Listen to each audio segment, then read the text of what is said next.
You can't judge the goodness of God by your little interpretation of your present experience, because perhaps in that very difficult thing, God is doing something awesome.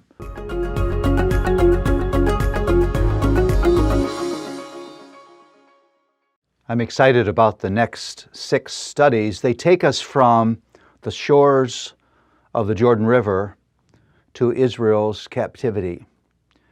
And I'm excited about these because this is way, way more than dusty, boring Old Testament history.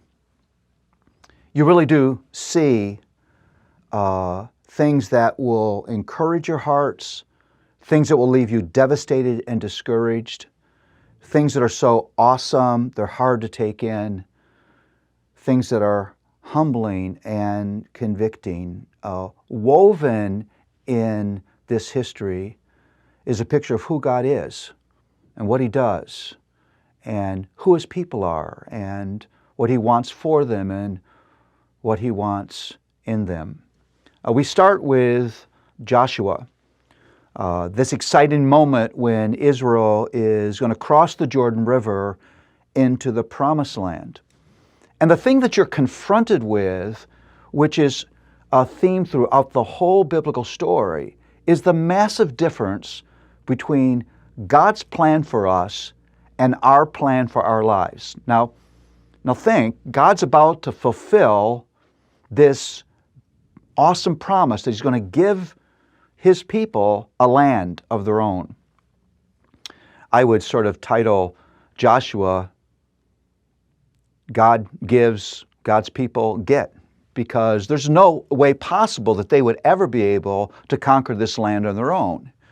They are utterly dependent on the goodness of God. But think with me for a moment.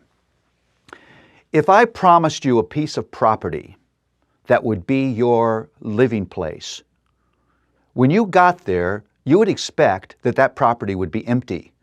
You wouldn't expect that somebody else would be living there. But that's exactly what Israel encounters. That this land is filled with other nations who aren't really excited about turning over their property to Israel. Why would God do this? And when you face that history, you're immediately confronted not just with Israel's position, but that's our position all the time. Confused at the way God works, wondering why He's doing what He's doing, tempted to question His goodness. You see, God wants more for His people than just a place. He wants His people. He wants their hearts. He wants to build their faith in Him. He wants them to live with a God's story mentality. And so God puts them through things like Jericho, where they see the unbelievable power of God on display and begin to think, hey, we're the people of God. We're going to be okay. That's how God works. You know, it's tempting to think of Joshua as being the hero of the book of Joshua. I mean, the book has his name, but he's far from the hero.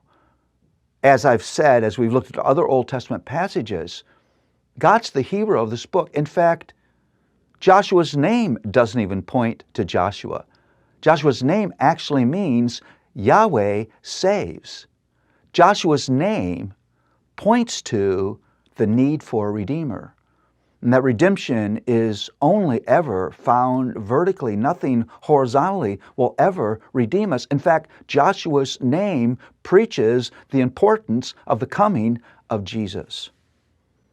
You know, today, God won't work the way you expect Him to work. He won't deliver His promises the way you expect. But take heart, you're not alone. That's always been the experience of God's people. You can't judge the goodness of God by your little interpretation of your present experience, because perhaps in that very difficult thing, God is doing something awesome, something you could never earn, you could never deserve, you could never achieve on your own. If you're God's child, you know. God gives, you get. That's the grace of the gospel.